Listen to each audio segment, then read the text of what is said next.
അനേകായിരം വർഷങ്ങൾക്ക് മുമ്പ് ഒരു യോഗിയുണ്ടായിരുന്നു. സുനീറ എന്നായിരുന്നു അദ്ദേഹത്തിന്റെ പേര്. സപ്തർഷികളുടെ അടുത്ത തലമുറയാണ് സുനീറയെന്ന് ഞങ്ങൾ വിശ്വസിക്കുന്നു. അദ്ദേഹം ജീവിച്ചിരുന്നതും പ്രവർത്തിച്ചതും പർവ്വതനിരകളിലാണ്. അവ ഇപ്പോഴുള്ളത് നേപ്പാളിലാണ്. അദ്ദേഹം ദുഷ്കരമായ ഒരു പദ്ധതി ഏറ്റെടുത്തു.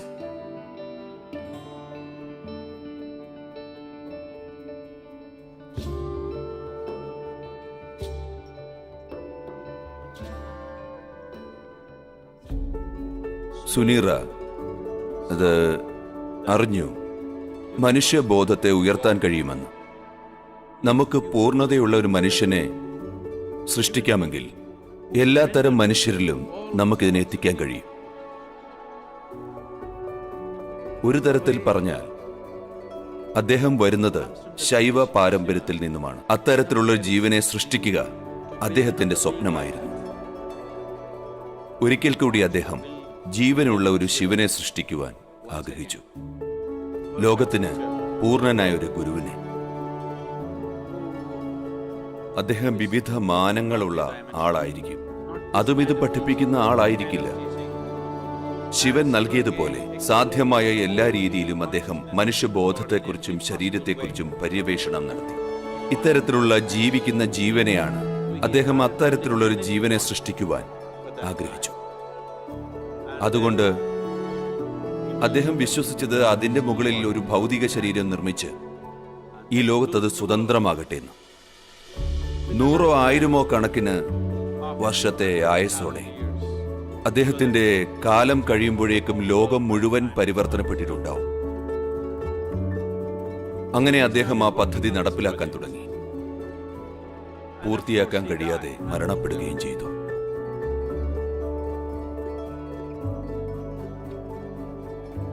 അതുകൊണ്ട് ഈ 40,000 വർഷങ്ങളായി പല ശ്രേഷ്ഠരായ യോഗിമാരും സുനീറ ഉപേക്ഷിച്ചു പോയ ഈ പദ്ധതി പുനരാരംഭിക്കാൻ ശ്രമിക്കുകയും മനുഷ്യബോധത്തെ പരിവർത്തനപ്പെടുത്താൻ കഴിവുള്ള പൂർണ്ണനായ ഒരു ഗുരുവിനെ സൃഷ്ടിക്കാൻ ശ്രമിക്കുകയും ചെയ്തു.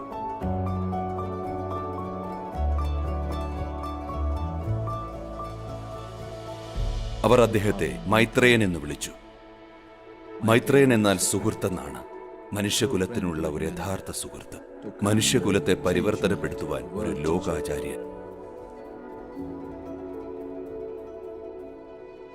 തലമുറ തലമുറകളായി പല യോഗിമാരും നിരന്തരം പരിശ്രമിച്ചുകൊണ്ടേയിരുന്നു ഇതേ പദ്ധതിക്കായി.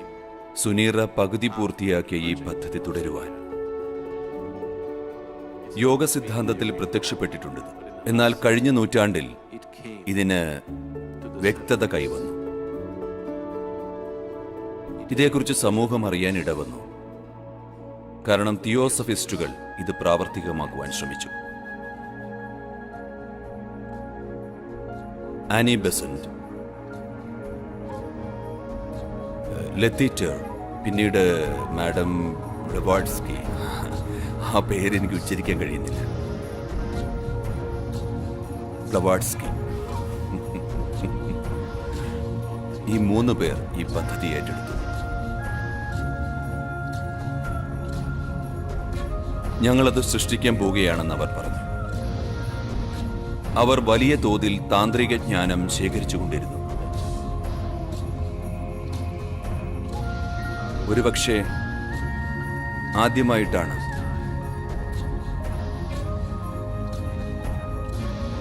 കഴിഞ്ഞ ഏതാനും 100 വർഷങ്ങൾക്കിടയിൽ, തീർച്ചയായും അത് ആദ്യമായിട്ടാണ് പരമ്പരാഗതമല്ലാത്ത ആധുനിക രീതിയിൽ അവർ ഈ പദ്ധതി ഏറ്റെടുത്ത്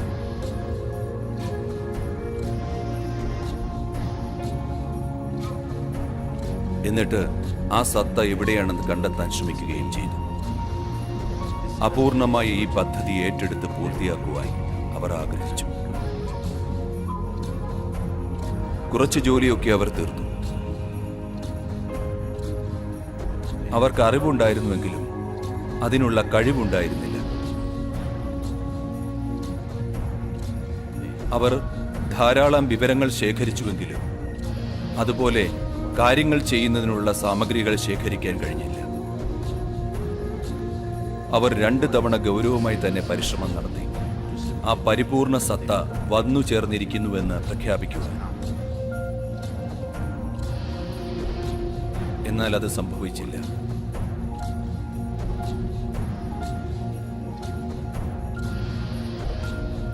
പിന്നീട് മറ്റൊരു പ്രവർത്തനവും നടക്കുകയുണ്ടായി. കഴിഞ്ഞ 2 സഹസ്രാബ്ദത്തിലായിരുന്നു അത്. അവിടെ മറ്റൊരു കൂട്ടം യോഗികൾ സുനീറയുടെ മഹത്തരവും എന്നാൽ ദുഷ്കരവുമായ ഈ പദ്ധതിയെക്കുറിച്ച് ബോധവാന്മാരായി. അവർ തങ്ങളുടെ ജ്ഞാനം ഉപയോഗിച്ച് സമാനമായ ഒരു ശക്തിയെ രൂപപ്പെടുത്തുവാൻ തുടങ്ങി. എന്നാൽ ഇതേക്കുറിച്ച് തികച്ചും വ്യത്യസ്തമായ ഒരു ധാരണയോടെയായിരുന്നു ഒരു പരിപൂർണ സത്തയെ സൃഷ്ടിക്കുന്നതിനായി. എന്നാൽ ഒരു മനുഷ്യനായിട്ടല്ല, മനുഷ്യരൂപത്തിലുമല്ല. കാരണം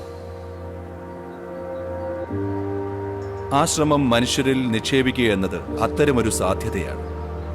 മനുഷ്യ ശരീരത്തിന് എല്ലാവിധ യോഗ്യതയുമുണ്ട്. എന്നിരുന്നാലും ശരീരത്തിന് ഈ പ്രയത്നം ഉൾക്കൊള്ളുന്നതിനുള്ള സമഗ്രതയില്ല.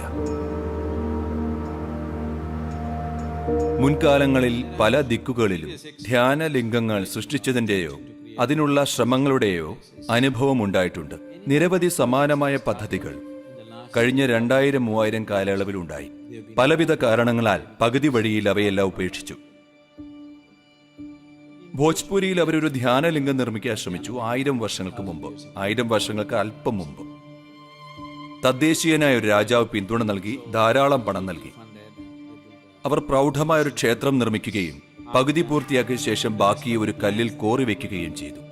നിങ്ങൾക്കറിയാമല്ലോ, അന്ന് ചിത്രം വരയ്ക്കുന്നതിനുള്ള ബോർഡുകളില്ലായിരുന്നു. അവർ ഒരു പാറ നിരപ്പാക്കി ക്ഷേത്രത്തിന്റെ വിപുലമായ പ്ലാൻ തയ്യാറാക്കി. വാസ്തുവിദ്യാപരമായ വിശദാംശങ്ങളോടുകൂടി മനോഹരമായ ഒരു പദ്ധതിയായിരുന്നുവെങ്കിലും എന്തൊക്കെയോ കാരണങ്ങളാൽ അത് പാതി വഴിയിൽ ഉപേക്ഷിക്കപ്പെട്ടു. ലിംഗത്തിന്റെ നിർമ്മാണത്തിനായി മാത്രം അവർ 3 വർഷത്തോളം പ്രയത്നിച്ചു. 14 പേർ അതിനുവേണ്ടി പണിയെടുക്കുന്നുണ്ടായിരുന്നു. ഒരു യോഗി ആ മുഴുവൻ പ്രക്രിയയ്ക്കും തുടക്കമിട്ടു. ഈ യോഗി 2 വർഷത്തിലേറെ പരിശ്രമിക്കുകയും 14 പേരെ സൃഷ്ടിക്കുകയും ചെയ്തു. 7 പുരുഷന്മാരും 7 സ്ത്രീകളും. അത്യധികമോ അസാധാരണമായോ ചാതുര്യമുള്ളവർ അവർ പ്രവർത്തിക്കുവാൻ തുടങ്ങി. അവർ ഈ ലിംഗം ഏറെക്കുറെ 95% പൂർത്തിയാക്കി. എന്നാൽ ആ സമയത്തൊരു ആക്രമണമുണ്ടായി.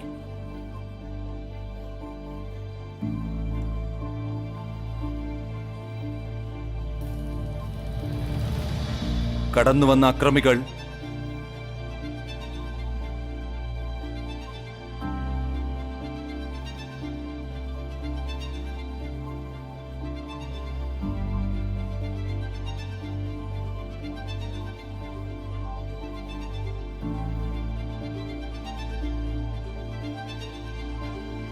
ഈ ആളുകൾ ഒരു പ്രത്യേക അവസ്ഥയിലാണെന്ന് കണ്ടു. എന്തായാലും അവർക്കത് വിചിത്രമായി തോന്നി. അവർ ആക്രമിക്കപ്പെട്ടു.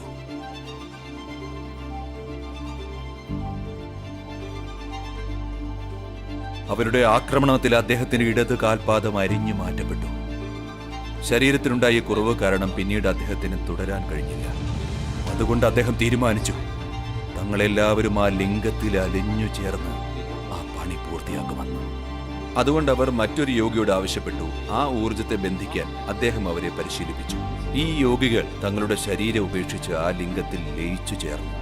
ഊർജബന്ധനത്തിന് നിയോഗിക്കപ്പെട്ട യോഗിയെ സാഹചര്യം വികാരപരവശനാക്കിയതിനാൽ അദ്ദേഹത്തിന് കഴിയാതെയായി.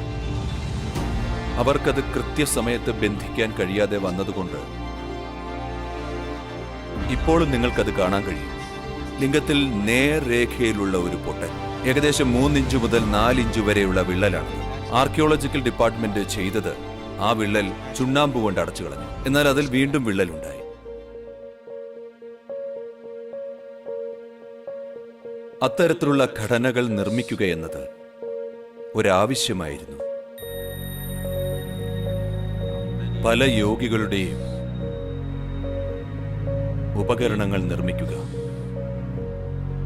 ആത്മസാക്ഷാത്കാരത്തിന് കേവലം പ്രബോധനങ്ങളല്ല, പഠനങ്ങൾ, ആളുകൾക്ക് ചെയ്യുവാനുള്ള വെറും പരിശീലനങ്ങളല്ല, സാവധാനം പഠിച്ചെടുക്കാവുന്ന ജീവത്തായ ഉപായങ്ങൾ, ആളുകളെ ആ പ്രക്രിയയ്ക്ക് വിധേയമാക്കാൻ കഴിയുന്ന ചൈതന്യവത്തായ ഉപായങ്ങൾ സൃഷ്ടിക്കുക എന്നതാണ് ശ്രേഷ്ഠമായ യോഗികളുടെ ആഗ്രഹം. അത്തരം ആഗ്രഹമുണ്ടായിരുന്ന അവരിൽ ഒരാൾ ആ ജോലി എന്നെ ഏൽപ്പിച്ചു.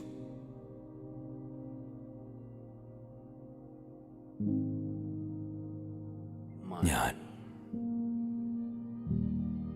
അദ്ദേഹത്തോടൊപ്പം ഉണ്ടായിരുന്നത് അല്പസമയങ്ങൾ മാത്രമാണ്.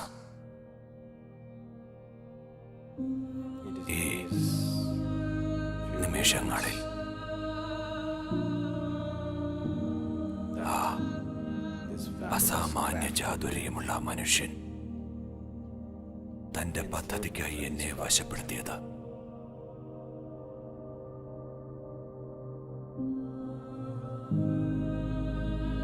ഞാൻ ചെയ്തതെല്ലാം അതിനെ ചുറ്റിപ്പറ്റിയായിരുന്നു.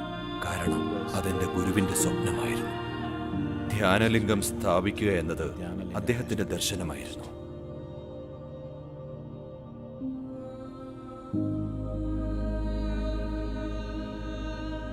അതെന്റെ ഗുരുവിന്റെ ഇച്ഛയും അനുഗ്രഹവുമായിരുന്നു.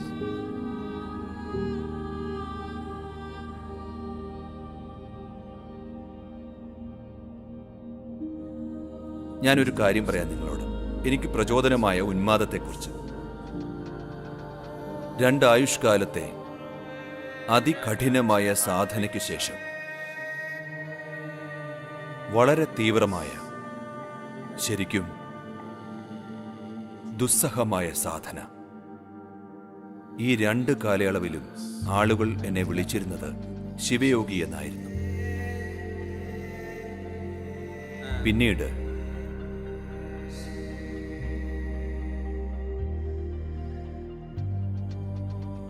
ആവശ്യം വന്നപ്പോൾ എന്റെ ഗുരു പ്രത്യക്ഷനായി.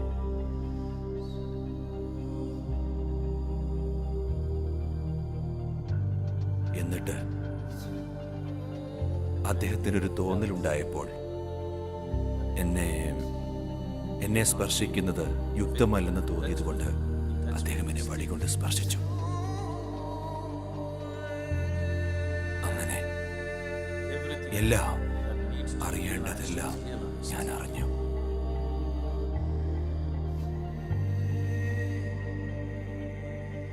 ഞാൻ എല്ലാത്തിന്റെയും കൊടുമുടിയിലെത്തി.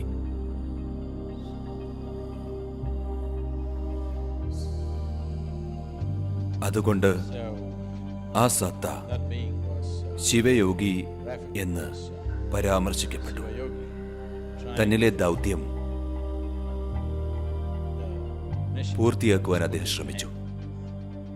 ഫലമുണ്ടായില്ല. അദ്ദേഹം തിരിച്ചു വന്നു.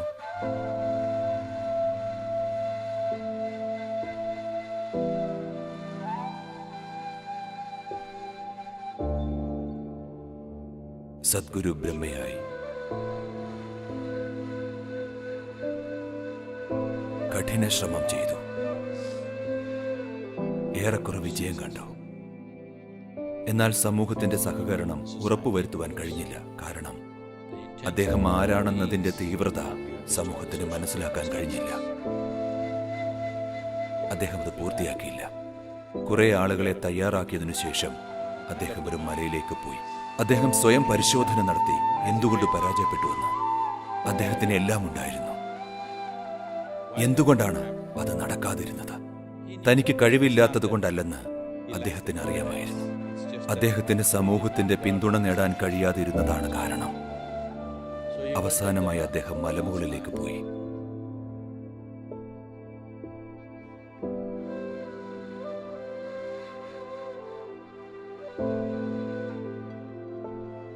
മുകളിലേക്ക് കയറുന്നതിന് മുമ്പ് അടിവാരത്തിൽ വെച്ച് അദ്ദേഹം അറിയിച്ചു.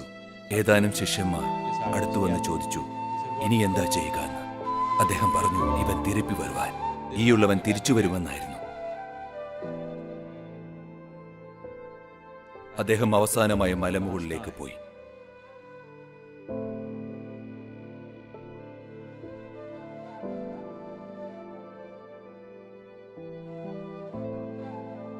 അദ്ദേഹം അപൂർവമായ കാര്യം ചെയ്തു.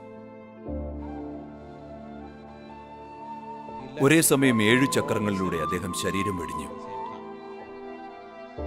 ഇത് അദ്ദേഹം സ്വയം പരിശോധിക്കുകയായിരുന്നു. അതങ്ങനെയല്ലെന്ന് അദ്ദേഹത്തിന് അറിയാമായിരുന്നിട്ടും എന്തെങ്കിലും കാര്യം ഫലം കാണാതെ വന്നാൽ അതിന്റെ പഴി നിങ്ങൾക്കായിരിക്കും. അതുകൊണ്ട് അദ്ദേഹം പരിശോധിക്കുകയായിരുന്നു, തന്നെ കൊണ്ട് കഴിയുമോ എന്ന്. അതുകൊണ്ട് 7 ചക്രങ്ങളിലൂടെയും അദ്ദേഹം ശരീരം വെടിഞ്ഞു. അലൗകികമായ ആ ഊർജം, മറ്റെവിടെയുമില്ലാത്ത വളരെ വ്യതിരിക്തമായ ഊർജം നിങ്ങൾക്ക് 7ാമത്തെ കുന്നിൽ അനുഭവിക്കുവാൻ കഴിയും.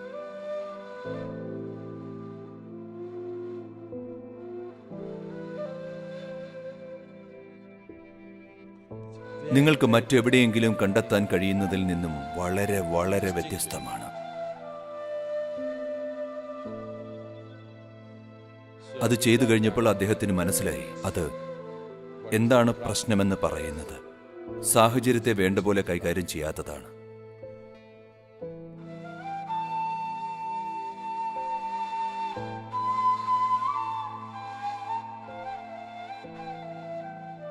ഇത്തവണ ഞങ്ങൾ വന്നപ്പോൾ എല്ലാം പ്ലാൻ ചെയ്തു. ഏറെക്കുറെ ഞങ്ങൾ തീരുമാനിച്ചു.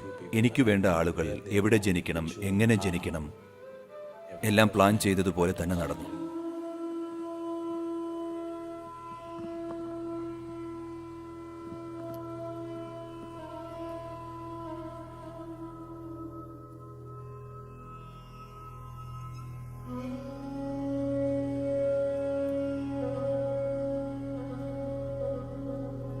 പ്രതിഷ്ഠാപനത്തിന് ആവശ്യമായ ആളുകളെ അവരെ ശരിയായ സ്ഥാനത്ത് പ്രതിഷ്ഠിക്കുകയും പിന്നീട് എല്ലാം കൃത്യസമയത്ത് വന്നു ചേരുകയും ചെയ്തു. ഇതെല്ലാം ഒരുമിച്ച് കൂട്ടുന്നതിന് ഈ ജന്മത്തിലെ 18 വർഷത്തെ തയ്യാറെടുപ്പുകൾ വേണ്ടിവന്നു. ഒരുമിച്ച് കൂട്ടുവാനും ആളുകളെ ഒരുമിച്ച് കൂട്ടുവാനും അവരുടെ മുൻജന്മം ഓർമ്മിപ്പിക്കുവാനും അവരെ അവിടെ എത്തിക്കുവാനും.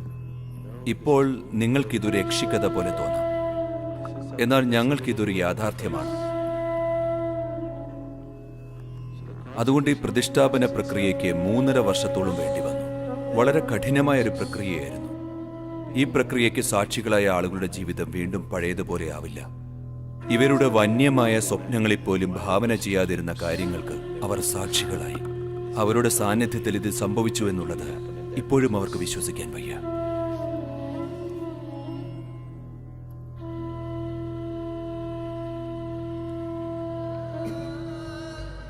യോഗി സുനീറ പരിശ്രമിച്ചു ജീവിതത്തിലുടനീളം. എന്നാൽ ജീവിതാന്ത്യത്തിൽ ഒരു പൂർണ്ണ സത്തയെ സൃഷ്ടിക്കുവാനുള്ള ശ്രമം സഫലമാകാതെ വന്നപ്പോൾ യോഗി സുനീറ പ്രവചനം നടത്തി. അത് വളരെ കാലത്തിന് ശേഷം, വളരെ വളരെ കാലങ്ങൾക്ക് ശേഷം ഞാൻ തുടങ്ങിവെച്ച ഈ ജോലി പൂർത്തിയാക്കുകയും പ്രതിധ്വനിക്കുകയും ചെയ്യും. ഇവിടെയല്ല, തെക്കേ ഇന്ത്യയിലെ പച്ചക്കുന്നുകളിൽ. നമ്മുടെ കുന്നുകൾക്ക് പച്ച നിറമാണ്. നിങ്ങൾ തെക്കേ ഇന്ത്യയിലാണ്.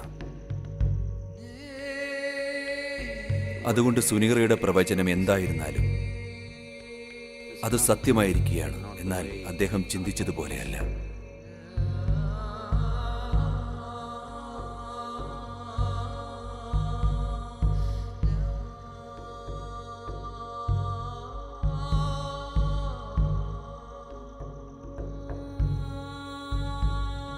ധ്യാനലിംഗം ഒരു ജീവിച്ചിരിക്കുന്ന ഗുരുവിനെ പോലെയാണ്. ഒരു ആത്മാന്വേഷകന്റെ ജീവിതത്തിൽ ഗുരുവിന്റെ പങ്കെന്ന് പറയുന്നത് പ്രബോധനങ്ങളും മാർഗനിർദ്ദേശങ്ങളും നൽകുക മാത്രമല്ല. ഏറ്റവും അടിസ്ഥാനപരമായ സംഗതി, എന്തുകൊണ്ടൊരു ആത്മാന്വേഷകൻ ഗുരുവിനെ തേടുന്നു എന്നതിന് കാരണം എന്തെന്നാൽ ഒരു ഗുരുവിന് അദ്ദേഹത്തിന്റെ ഊർജത്തെ വ്യത്യസ്ത തലത്തിൽ ജ്വലിപ്പിക്കാൻ കഴിയുമെന്നതാണ്. ആ ഒരു തലത്തിൽ, അതിൽ ഒരു ആത്മീയ അന്വേഷകന്റെ ജീവിതത്തിൽ ഒരു ഗുരുവിന്റെ ആവശ്യം സഫലീകരിക്കുകയാണ് ഈ ധ്യാനലിംഗം. ഒരിക്കൽ ഒരാൾ ഈ ധ്യാനലിംഗത്തിന്റെ മണ്ഡലത്തിൽ വന്നു കഴിഞ്ഞാൽ ആത്മസാക്ഷാത്കാരത്തിന്റെ വിത്ത് തന്നിൽ വിതയ്ക്കപ്പെടുന്നതിൽ നിന്നും രക്ഷപ്പെടാനാവില്ല.